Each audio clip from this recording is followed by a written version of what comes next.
पुण्यातील गुंडांचा पुरता बंदोबस्त करण्याचे आदेश उपमुख्यमंत्री अजित पवार यांनी पोलीस अधिकाऱ्यांना दिलेत। कोयता गँग गाड्यांची तोडफोड करून दहशत पसरवणारे तसंच इतरही गुन्हेगारांवर मकोका लावा असंही अजित पवार यांनी सांगितलं।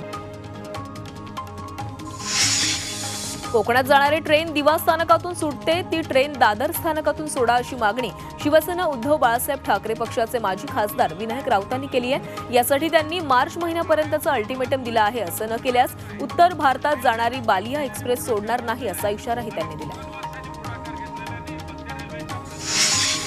पुण्यातील चाकणमध्ये अजित पवारांचं वेगळंच रूप पाहायला मिळालं। महायुतीच्या बातम्या नीट द्या, नाहीतर सगळ्यांना आम्ही दोघे उडवून टाकू असा मिश्किल इशाराच अजित पवारांनी थेट पत्रकारांना दिलाय।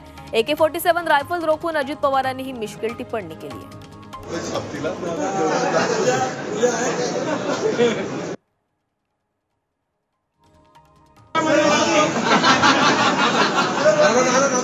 आम्ही दोघं तर सगळ्यात महायुतीच्या बातम्या द्या, नाही तर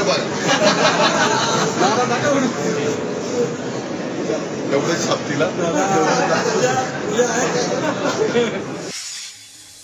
अकोल्यात पोलीस अधिकारी आणि कर्मचाऱ्यांच्या कुटुंबियांसोबत चर्चेचं आयोजन करण्यात आलं। यावेळी मंत्री पंकज भोयर उपस्थित होते। त्यांनी पोलिसांच्या कुटुंबियांसोबत संवाद साधला। 15 ते 20 वर्ष मुंबई कोणी लुटली हे सर्वांना माहिती आहे असं म्हणत एकनाथ शिंदेंनी उद्धव ठाकरेंना प्रत्युत्तर दिलंय। मुंबईची तिजोरी साफ करणाऱ्यांनी लुटारूंची भाषा बोलू नये असंही शिंदे म्हणालेत। काही जण मुंबई लुटायला आले आहेत असं वक्तव्य ठाकरेंनी केलं होतं। आपण कधी विचार सोडला नाही आणि भगवाही हातातून कधी सोडला नाही अशी भूमिका उद्धव ठाकरेंनी मांडलेली आहे। मुंबईतील धारावीमध्ये आयोजित कार्यक्रमात ते बोलत होते। यावेळी त्यांनी एका पक्षातून दुसऱ्या पक्षात उड्या मारणाऱ्यांचे समाचार घेतला। स्थानिक स्वराज्य संस्थेच्या निवडणुकीसाठी भाजपने तयारी सुरू केली आहे। धाराशिव जिल्ह्यात भाजपच्या वतीनं कार्यकर्ता मेळावा पार पडला। यावेळी स्थानिक स्वराज्य संस्थेच्या निवडणुकीमध्ये भाजपचं सत्तेत राहणार असल्याचा विश्वास दुग्ध विकास मंत्री अतुल सावे यांनी व्यक्त केलाय। उपमुख्यमंत्री अजित पवार यांच्याकडून छगन भुजबळ यांची नाराजी दूर करण्याचे प्रयत्न सुरू आहेत। 4 दिवसांपूर्वी अजित पवारांचा फोन आल्याची माहिती छगन भुजबळांनी दिली। त्यामुळे गेल्या काही दिवसांपासून नाराज असलेल्या भुजबळांची अजित पवारांच्या फोनमुळे नाराजी दूर होणार का याकडे लक्ष लागले। अजित पवार आणि छगन भुजबळ यांच्या संभाषणाबाबत आपल्याला माहित नसल्याचं कृषी मंत्री माणिकराव कोकाटेंनी सांगितलंय। तर त्यांच्यात काय बोलणं झालं याबाबत माहिती नसल्याचं कोकाटे म्हणाले। नाराज असल्याच्या चर्चांवर उपमुख्यमंत्री एकनाथ शिंदेंनी स्पष्टीकरण दिलंय। आपण नाराज नसून फडणवीसांच्या पाठीशी आहोत असं वक्तव्य शिंदेंनी केलं। पिंपरी चिंचवडच्या कार्यक्रमात उपमुख्यमंत्री अजित पवारांनी भाजप आमदार महेश लांडगेंचा चांगलाच समाचार घेतला। पिंपरी चिंचवडचा विकास कोणी केला हे सर्वांना माहिती आहे। ज्यांनी चांगलं काम केलं त्याला चांगलं म्हणा असं म्हणत अजित पवारांनी महेश लांडगेंना टोला लगावलाय। एसटी महामंडळाच्या अध्यक्षपदी संजय सेठी यांची तात्पुरती स्वरूपात निवड करण्यात आली आहे असं वक्तव्य मंत्री प्रताप सरनाईक यांनी केलंय। परिवहन खात्यासह एसटी महामंडळाच्या अध्यक्षपदासाठी प्रताप सरनाईक हे आग्रही होते।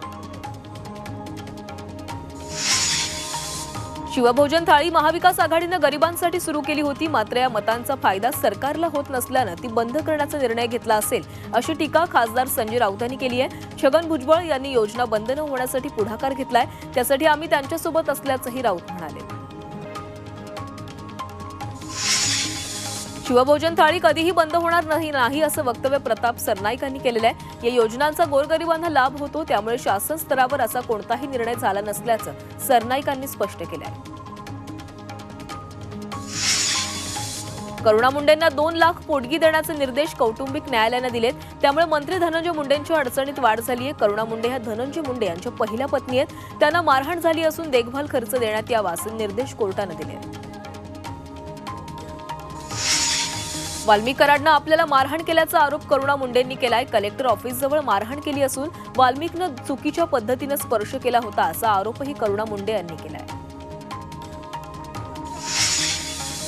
करुणा मुंडे आणि धनंजय मुंडे यांचा 18 वर्षांचा मुलगा शिशिव धनंजय मुंडे यानं सोशल मीडियावर पोस्ट करून आपली भूमिका मांडली आहे। आमचे वडील जगातले सर्वोत्कृष्ट वडील नसले तरी ते आम्हा भावंडांना कधीही हानिकारक नव्हते असं शिशिव मुंडेंनी म्हटले आहे। मंत्री अतुल सावे यांनी धनंजय मुंडेंबाबत प्रतिक्रिया दिली आहे. धनंजय मुंडे यांच्या राजीनाम्यावर मुख्यमंत्रीच निर्णय घेतील असं सावे यांनी म्हटलेलं आहे. देवेंद्र फडणवीसांना मराठा समाजानं मुख्यमंत्र्यांच्या गादीवर बसवलंय, मात्र ते मराठ्यांना त्यांच्या हक्काचं आरक्षण देत नाहीत अशी टीका मनोज जरांगे पाटलांनी केली आहे. अभिनेता राहुल सोलापूरकरांनी भांडारकर संस्थेच्या विश्वस्त पदाचा राजीनामा दिलाय. शिवाजी महाराजांबाबतच्या वादग्रस्त विधानानंतर सोलापूरकर वादाच्या भोवऱ्यात सापडले होते आणि त्यानंतर भांडारकर संस्थेनं त्यांचा राजीनामा स्वीकारलाय. राहुल सोलापूरकरांनी केलेल्या वक्तव्याच्या निषेधार्थ सातारा जिल्ह्यातील शेकडो शिवप्रेमी, विविध पक्ष आणि संघटनांच्या वतीनं जिल्हाधिकाऱ्यांना निवेदन देण्यात आलं. राहुल सोलापूरकरांना अटक करून कठोर शिक्षा द्यावी अशी मागणी निवेदनाद्वारे जिल्हाधिकाऱ्यांकडे करण्यात आली. मुंबईतील डोंगरी आयटीआयच्या नामांतरावरून वाद निर्माण झालाय. आयटीआय नामांतरावरून भाजप काँग्रेस आमने-सामने आलेत. हाजी अब्दुल रहमान शहाबाबा यांचं नाव द्या अशी मागणी काँग्रेसचे नेते अमीन पटेल यांनी केली आहे. तर आयटीआयला दिलेलं माजी राष्ट्रपती अब्दुल कलाम यांचं नाव बदलणार नाही असा निर्धार मंत्री मंगलप्रभात लोढा यांनी केला आहे. महाराष्ट्र केसरी कुस्तीतला वाद मिटवण्यासाठी डबल महाराष्ट्र केसरी चंद्रहार पाटील यांनी पुढाकार घेतलाय. पृथ्वीराज मोहोळ आणि शिवराज राक्षे या दोघांच्या वेळेनुसार सांगलीत कुस्ती स्पर्धा घेणार असल्याचं पैलवान चंद्रहार पाटलांनी जाहीर केलंय. तसंच विजेत्या स्पर्धकांना 25 लाखांचं बक्षीस देण्याचंही त्यांनी घोषित केलंय.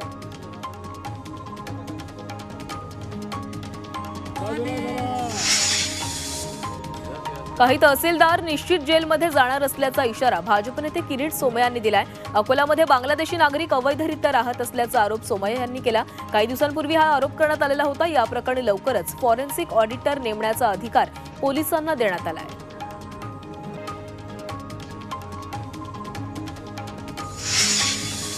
सोयाबीन खरेदीला मुदतवाढ द्या अशी मागणी शेतकरी नेते रविकांत तुपकरांनी केली आहे. शेतकऱ्यांकडील संपूर्ण सोयाबीन खरेदी होईपर्यंत हमीभाव दरानं सोयाबीन खरेदी करा अशी मागणी तुपकरांनी केलेली आहे. शेतकऱ्यांकडे अद्याप मोठ्या प्रमाणात सोयाबीन पडून असल्याची माहिती तुपकरांनी दिली आहे. मंत्री माणिकराव कोकाटे यांनी सोयाबीन खरेदीबाबत प्रतिक्रिया दिली आहे. पणन विभागानं सोयाबीन खरेदीची मुदतवाढ दिली आहे, त्यामुळे शेतकऱ्यांनी घाबरून जाण्याचं कारण नाही. तसंच जोपर्यंत खरेदी होत नाही तोपर्यंत केंद्र सुरूच राहतील असं स्पष्टीकरण कोकाटे यांनी दिलं आहे. ऐन थंडीतही जानेवारी महिना सर्वात उष्ण ठरलाय. ला निनामुळे जागतिक तापमान कमी होतं, तर जानेवारी महिन्यात 1940 नंतरचं सर्वाधिक विक्रमी तापमान नोंदवलं गेलंय अशी माहिती युरोपियन हवामान संस्थेनं दिली आहे. दरम्यान 2024 हे पृथ्वीवरील सर्वात उष्ण वर्ष म्हणून नोंद झालंय.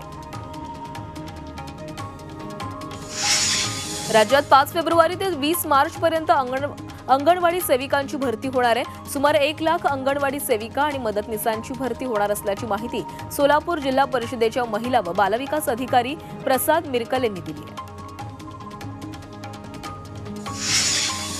मुलुंड पोलिसांच्या वतीनं बाईक रॅली काढण्यात आली. यावेळी महिला पुरुष पोलीस अधिकारी आणि कर्मचारी रॅलीमध्ये सहभागी झाले होते.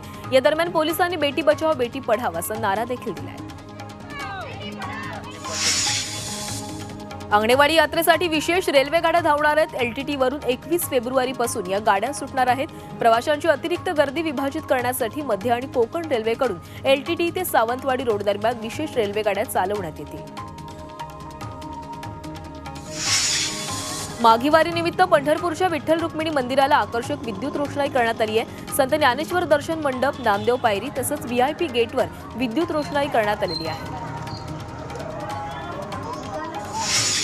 सांगलीत राज्यातल्या मुख्यमंत्री युवा कार्य प्रशिक्षण कर्मचाऱ्यांचा राज्यस्तरीय मेळावा होणार आहे. येत्या 12 फेब्रुवारीला या मेळाव्याचं आयोजन करण्यात आलेलं आहे. मेळाव्याच्या माध्यमातून राज्यातील 1.25 लाख तरुणांच्या विविध मागण्यांसाठी आंदोलन छेडण्यात येणार आहे. बदलापुरात खो खो विश्वचषक जिंकणाऱ्या रेश्मा राठोडचं जंगी स्वागत करण्यात आलं. तसंच रेश्माची तिच्या शाळेनं जंगी मिरवणूकही काढली.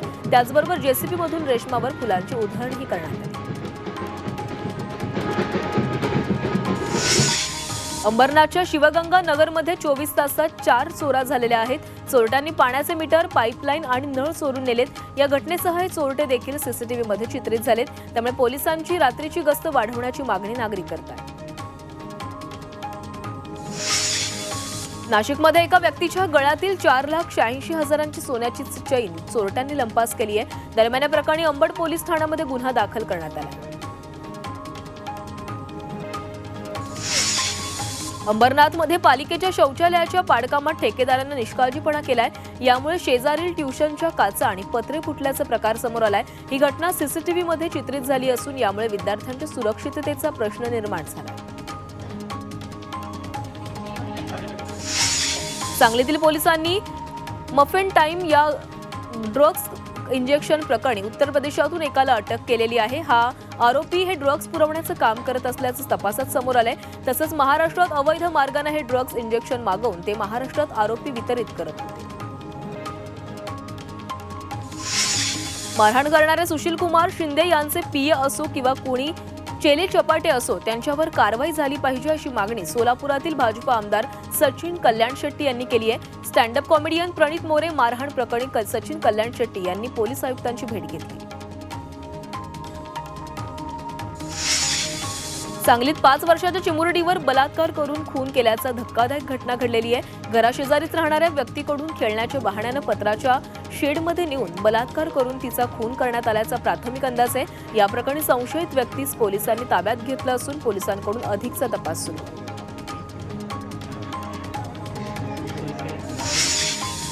कल्याणमध्ये तरुणावर तीक्ष्ण हत्यारानं वार करत बेदम मारहाण करण्यात आली आहे. अनधिकृतपणे पाण्याचं कनेक्शन घेण्यासाठी तरुणानं विरोध केला म्हणून त्याला मारहाण करण्यात आली. या प्रकरणी मारहाण करणाऱ्या दोघांवर गुन्हा दाखल झाला आहे.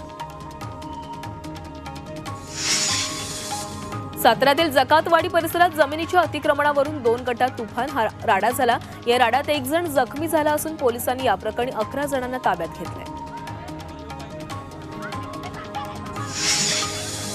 नाशिकमध्ये 8 बांगलादेशी नागरिकांना अटक करण्यात आलेली आहे. यापैकी 3 नागरिकांकडे बांगलादेशी ओळखपत्र असल्याचं समोर आलंय. पोलिसांनी सापळा रचून ही मोठी कारवाई केली आहे. संभाजीनगरमध्ये 8 ते 10 जणांच्या टोळक्यांनी हॉटेलची तोडफोड केली आहे. हॉटेल बंद झाल्यानंतर मध्यरात्री जेवण न दिल्यानं कर्मचाऱ्यांना मारहाण करत हॉटेलची तोडफोड करण्यात आली. या प्रकरणी छावणी पोलीस ठाण्यात गुन्हा दाखल करण्यात आला असून सदर घटना ही सीसीटीव्ही कॅमेऱ्यामध्ये चित्रित झाली आहे. जळगाव शहरातील आकाशवाणी चौकातील हॉटेलमध्ये भीषण आग लागली. हॉटेलच्या किचनमध्ये अचानक आग लागली. या आगीमुळे हॉटेलचं मोठं नुकसान झालं. आगीचं कारण अद्याप अस्पष्ट आहे. अकोला नांदेड राष्ट्रीय महामार्गावर एका धावत्या कारनं अचानक पेट घेतला. कारनं पेट घेतल्याचं चालकाच्या लक्षात आल्यामुळे कार महामार्गाच्या कडेला उभी करून खाली उतरल्यामुळे जीवितहानी टळलेली आहे. मात्र या आगीत संपूर्ण कार जळून खाक झाली आहे. आग शॉर्ट सर्किटमुळे लागल्याचा अंदाज वर्तवण्यात आला आहे. मिल्कीपूर पोटनिवडणूक प्रकरणी सपा नेते अखिलेश यादव यांनी निवडणूक आयोगावर संताप व्यक्त केलाय. निवडणूक आयोगाला पांढरे वस्त्र भेट द्यावे लागतील असं म्हणत अखिलेश यादव यांनी टीका केली आहे. तर समाजवादी पक्षाचा दुर्लक्षपणा असल्याचं प्रत्युत्तर भाजपनं दिलंय. उत्तर प्रदेशातील प्रत्येक शहरात बुलडोझर कारवाई सुरू आहे. कानपूरमध्ये महापौरांच्या नेतृत्वात अतिक्रमण हटवण्यात आलं. जालौनमध्येही अतिक्रमणावर बुलडोझर चालवण्यात आला. मध्य प्रदेशच्या शिवपुरीत लष्कराचं हेलिकॉप्टर एका शेतात कोसळलं. हेलिकॉप्टर शेतात कोसळताच भीषण आग लागली. या अपघातात पायलट आणि सहवैमानिक गंभीर जखमी झाले.